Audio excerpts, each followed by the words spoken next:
3월의 캠퍼스. 상상만 해도 정말 설레는 풍경이죠. 그렇죠. 그런데 만약 여러분이 그 강의실에 앉아 있으면서도 마음 한편으로는 작년 수능 시험에 그 아쉬웠던 한 문제를 계속 떠올리고 있다면 어떨까요? 아, 오늘의 주제가 바로 그런 분들을 위한 이야기, 반수입니다. 현재 다니는 대학을 뭐랄까 일종의 안전망으로 삼고 다시 한번 대입에 도전하는 거죠. 이게 그냥 단순한 제도전하고는 결이 좀 다릅니다. 시간, 돈, 그리고 감정까지 전부 투자하는 거의 고도의 전략 게임에 가깝다고 봐야죠. 그렇죠. 성공하면 인생 경로를 바꾸는 짜릿한 경험이 되겠지만 실패하면 그 대가도 만만치 않고요. 맞습니다. 그래서 오늘 저희는 실제 뉴스 기사 그리고 온라인 커뮤니티에 올라온 아주 생생한 경험담들을 바탕으로 이 반수라는 선택지를 정말 깊게 한번 파헤쳐 보려고 합니다. 네, 반수의 주요 전략은 뭔지, 또 그 전략 뒤에 숨겨진 진짜 위험과 기회는 뭔지, 그리고 만약 이 길을 걷기로 마음먹었다면 어떤 현실적인 문제부터 점검해야 하는지 오늘 다 알려드리겠습니다. 자, 그럼 반수의 개념부터 한번 확실히 짚고 넘어가죠. 반은 대학생, 반은 재수생. 이 말뜻은 알겠는데 이 전략의 가장 핵심적인 매력이 대체 뭘까요? 한마디로 심리적 안정감입니다. 아, 심리적 안정감? 네. 나는 돌아갈 곳이 있다. 이 생각 하나가 수험 생활에 그 엄청난 압박감을 확 덜어주거든요. 모든 걸 걸고 배수진을 치는 재수랑은 근본적으로 다른 거죠. 그렇군요.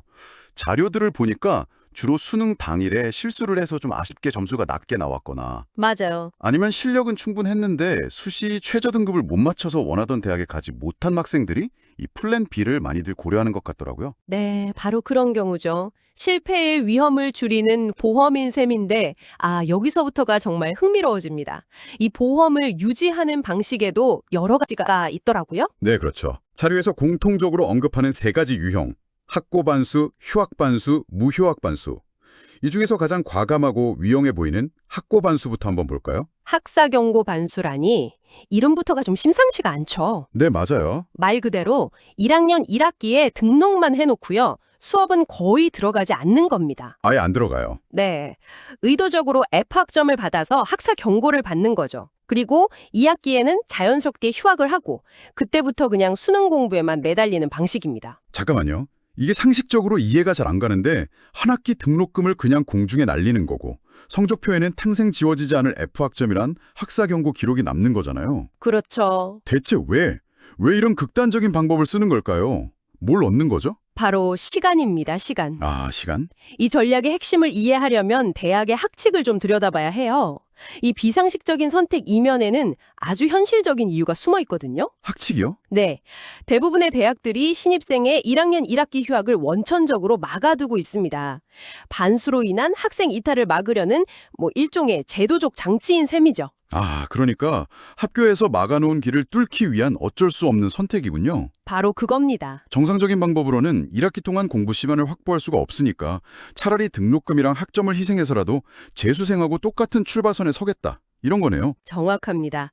학고반수는 어떻게 보면 그 관료적인 학칙에 대한 아주 창의적이면서도 또 위험천만한 우회로인 셈이죠. 우회로라.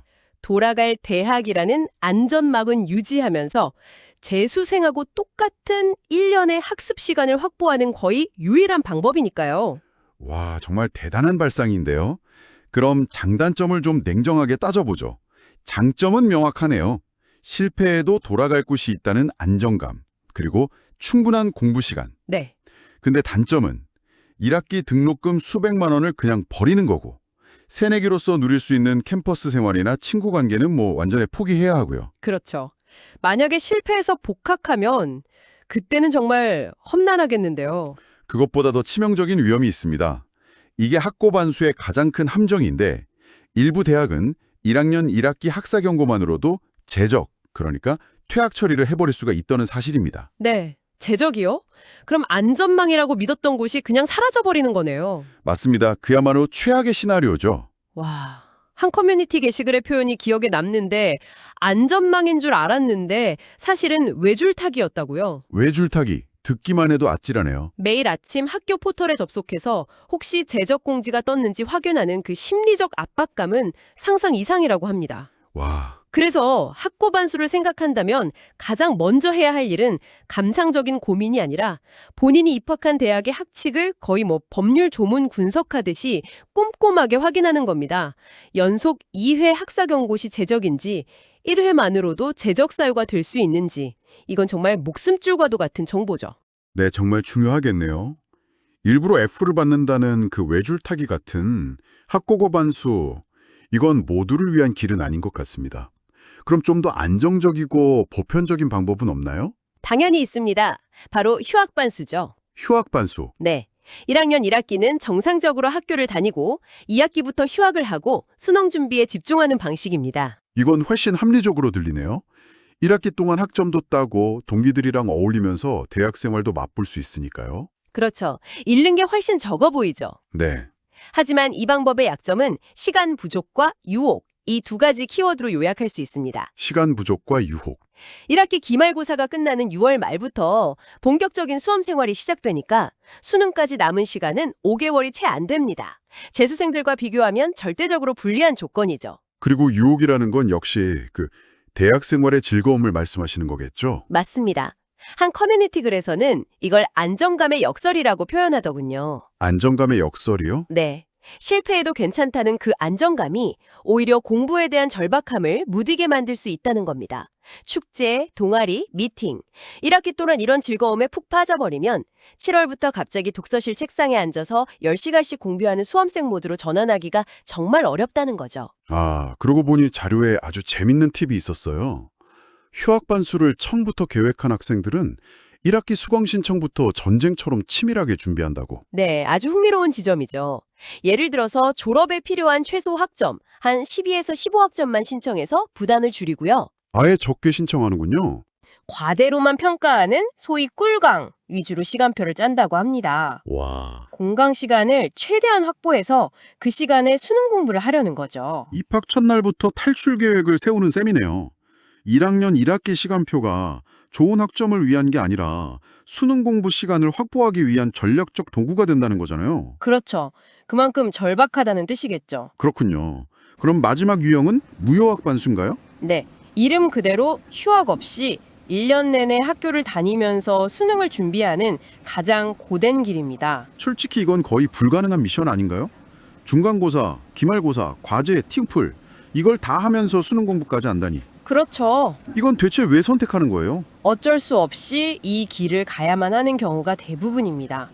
자료에 따르면 서울시립대, 홍익대, 국민대, 숭실대 같은 일부 대학은 학칙상 1학년 동안은 아예 휴학이 불가능합니다. 아예 안 되는군요. 네, 질병이나 군입대 같은 아주 특수한 사유가 아니면 안 받아주는 거죠. 아, 그러니까 이 학생들에게는 선택지가 학고 반수 아니면 무효학 반수 이 두 가지 극단적인 길밖에 없는 거네요. 그렇습니다. 그래서 이 길을 선택한 학생들은 말 그대로 초인적인 의지력과 시간 관리 능력을 발휘해야 합니다. 장점은 있긴 있나요? 실패해도 학업 공백 없이 바로 2학년으로 진학할 수 있다는 유일한 장점이 있죠. 하지만 현실적으로는 학교 공부와 수능 준비 둘 다 애매하게 놓칠 위험이 가장 큽니다. 그렇죠. 자료에서도 강찰 멘탈이 아니라면 절대 시도하지 말라는 경고가 반복적으로 등장합니다. 네. 이론적인 유형은 이제 알겠는데요. 실제로 이 길을 걸었던 사람들의 조언이 더 현실적으로 와닿을 것 같아요. 온라인 커뮤니티 경험담들을 보니까 정말 디테일한 팁들이 많더라고요. 맞습니다. 한학고반수 성공자가 공유한 팁 몇 가지가 굉장히 인상적이었는데요. 어떤 것들이었죠? 첫째, 안전망으로 삼을 대학은 등록금이 저렴한 국립대학이 압도적으로 유리하다는 겁니다. 본인 경험으로는 한 학기에 한 120만 원 정도를 버렸다고 하더라고요. 120만 원이요? 네, 사립대였다면 400에서 500만 원이었을 테니 심리적 부담 차이가 크죠. 아, 기회비용을 최소화하는 거군요. 둘째 팁은 더 전략적입니다. 같은 대학 안에서도 상대적으로 비인기 학과에 하향 지원해서 성적 장학금을 받으라는 거예요. 장학금이요? 네, 그러면 버려야 할 등록금을 더 줄일 수 있으니까요. 다만 이건 아주 중요한 확인 절차가 필요한데 학사 경고를 받거나 자퇴할 경우에 장학금을 반환해야 하는지 그 규정을 반드시 확인해야 한다고 강조했습니다. 잘못하면 오히려 빚을 질 수도 있겠네요. 바로 그겁니다. 실패했을 때 피해를 줄이는 디테일도 있다고요? 네, 세 번째 팁인데요. 수강 신청은 일단 다 해놓고 수강 정정 기간에 최소 2수학점인 한두 과목만 남기고 전부 빼버리라는 겁니다. 아, 왜죠? 어차피 F를 받을 거라면 나중에 복학했을 때 재수강해야 할 과목 수를 최소화하라는 거죠. 실패 이후의 삶까지 고려하는 치밀함이 돋보이는 조언입니다. 와, 그리고 많은 수험생들이 불안해하는 법적인 문제도 있더라고요. 이중 등록과 이중 학적. 저도 이게 항상 헷갈렸는데 지금 대학 다니면서 수능 원서 넣고 정시 지원하면 이게 부정행위가 되는 건 아닌가 하는 걱정이요. 26학년도 입시에서 합격한 대학 2곳 이상의 등록금을 냈을 때 문제가 되는 겁니다. 현재 2025학년도 학적을 가지고 있는 재학생과는 아무런 상관이 없습니다. 아, 그렇군요. 마음 편히 지원해도 되는 거네요. 네, 괜찮습니다. 그럼 이중 학적은 뭔가요? 그건 다른 문제입니다. 만약 반수의 성동에서 새로운 대학에 최종 합격하고 등록까지 마쳤다. 그러면 이제 두 개의 대학에 동시에 학적을 두게 되는 이중 학적 상태가 됩니다. 아, 이건 명백한 학칙 위반이라서 반드시 기존 대학에 자퇴 처리를 해야만 합니다. 보통 모든 대학의 추가 합격 발표가 마무리되는 2월 말까지는 깔끔하게 정리해야죠. 안 그러면 어떻게 되는데요? 두 학교에서 모두 제적당하는 최악의 상황이 발생할 수도 있습니다. 와, 그건 정말 상상도 하기 싫으네요. 자, 그럼 이 모든 정보를 종합해 봤을 때 도대체 반수는 어떤 학생에게 가장 적합한 전략일까요? 성공 가능성을 높이려면 어떤 조건을 갖춰야 할까요? 자료에서 공통적으로 지적하는 가장 중요한 조건은 이미 어느 정도 완성된 수능 공부 베이스를 가진 학생입니다. 아, 베이스가 있는 학생. 네. 반수는 1년 전체를 오롯이 투자하는 재수와는 달라서 6개월 혹은 그보다 짧은 시간 안에 승부를 봐야 하거든요. 그렇죠. 따라서 기초부터 다시 쌓아야 하는 학생보다는 특정 과목의 약점만 보완하거나 시험 당일의 실수를 만회하려는 학생에게 훨씬 유리한 게임이라는 분석이죠. 심리적인 측면도 중요할 것 같아요. 아까 돌아갈 곳이 있다는 안정감이 오히려 독이 될 수도 있다고 하셨잖아요. 맞습니다. 그래서 재수 생활의 극심한 스트레스와 압박감을 견디기 힘들어하는 성향의 학생에게는 좋은 대안이 될 수 있습니다. 아, 하지만 반대로 약간의 안정감에 쉽게 나태해지는 성향이라면 오히려 위험할 수 있죠. 결국 자신의 학습 스타일과 성향에 대한 냉철한 자기 분석이 먼저 되어야 합니다. 실패했을 때의 현실도 좀 구체적으로 생각해 봐야 할 것 같아요. 저희가 본 자료 중에 학고 반수에 실패하고 복학한 학생의 글이 아주 인상 깊었는데요. 네, 그 글은 반수의 그림자를 아주 현실적으로 보여줬죠. 네. 단순히 성적표에 F가 남는 수준의 문제가 아니었습니다. 1학년 1학기 학점을 통째로 날렸기 때문에 졸업할 때까지 모든 학사 일정이 꼬여버린다는 거예요. 일정이 다 꼬인다. 네, 남들 다 듣는 1학년 전공 필수 과목을 2학년, 3학년이 되어서야 후배들하고 같이 들어야 하고 계절학기를 뒤지 않으면 4년 안에 졸업도 힘들어지고요. 아, 그리고 이미 자기들끼리 다 친해진 동기들 사이에 1년 안에 불쑥 나타나는 그 어색함, 그런 정서적인 어려움도 클 것 같고요. 그 점을 정확히 지적합니다. 제도적인 불이익보다 학교 생활에 다시 녹아들지 못하는 그 고립감이 훨씬 더 힘들 수 있다는 거죠. 그렇겠네요. 우리가 흔히 생각하는 그 안전망이라는 게 막상 떨어져 보면 생각보다 딱딱하고 불편한 곳일 수 있다는 현실을 보여주는 대목입니다. 오늘 반수라는 선택지를 정말 속속들이 들여다본 것 같습니다. 등록금과 학점을 내던지면서 시간을 사는 학고 반수의 도박부터 학교 생활과 수험 생활을 병행하는 무유학 반수의 고된 길까지. 네. 이건 정말 충동적으로 결정할 문제가 아니라 한 수 한 수를 내다보는 체스 게임처럼 치밀한 전략과 각오가 필요한 일이네요. 맞습니다. 결국 반수는 계획된 플랜 B를 가진 제도전입니다.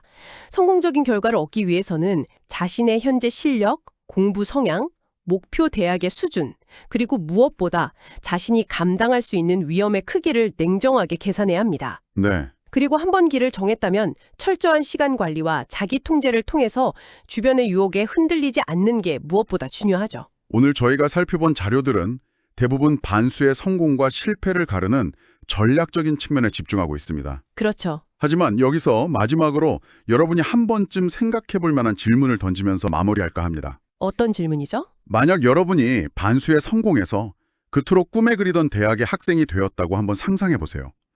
첫 번째 대학에서 탈출 계획을 세우고 그것을 실행에 옮겼던 그 치열했던 경험이 두 번째 대학 생활에 임하는 여러분의 태도에는 과연 어떤 영향을 미칠까요? 아, 한 번 실패에 대비해본 그 경험이 새로운 시작을 더 소중하고 단단하게 만들어줄까요?